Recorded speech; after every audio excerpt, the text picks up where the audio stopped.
நற்செய்தி வாசகம். அனைவரும் முழுமையாய் ஒன்றித்திருப்பார்களாக.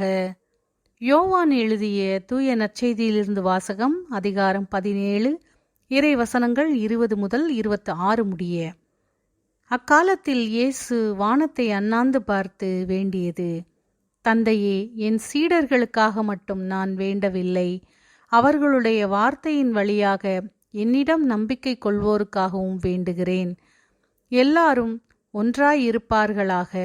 தந்தையே, நீர் என்னுள்ளும் நான் உம்முள்ளும் இருப்பது போல் அவர்களும் ஒன்றாயிருப்பார்களாக. இதனால் நீரே என்னை அனுப்பினீர் என்று உலகம் நம்பும். நாம் ஒன்றாயிருப்பது போல் அவர்களும் ஒன்றாயிருக்குமாறு நீர் எனக்கு அருளிய மாட்சியை நான் அவர்களுக்கு அளித்தேன்.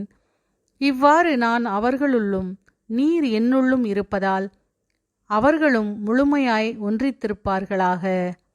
இதனால் நீரே என்னை அனுப்பினீர் எனவும், நீர் என் மீது அன்பு கொண்டுள்ளது போல் அவர்கள் மீதும் அன்பு கொண்டுள்ளீர் எனவும் உலகு அறிந்து கொள்ளும்.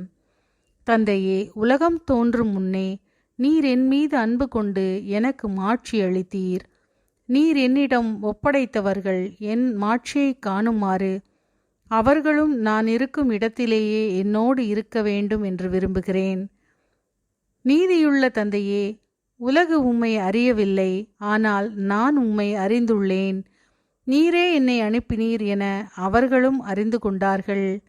நான் அவர்களோடு இணைந்திருக்கவும், நீர் என் மீது கொண்டிருந்த அன்பு அவர்கள் மீது இருக்கவும் உம்மை பற்றி இவர்களுக்கு அறிவித்தேன், இன்னும் அறிவிப்பேன். ஆண்டவரின் அருள்வாக்கு. கிறிஸ்துவே உமக்கு புகழ்.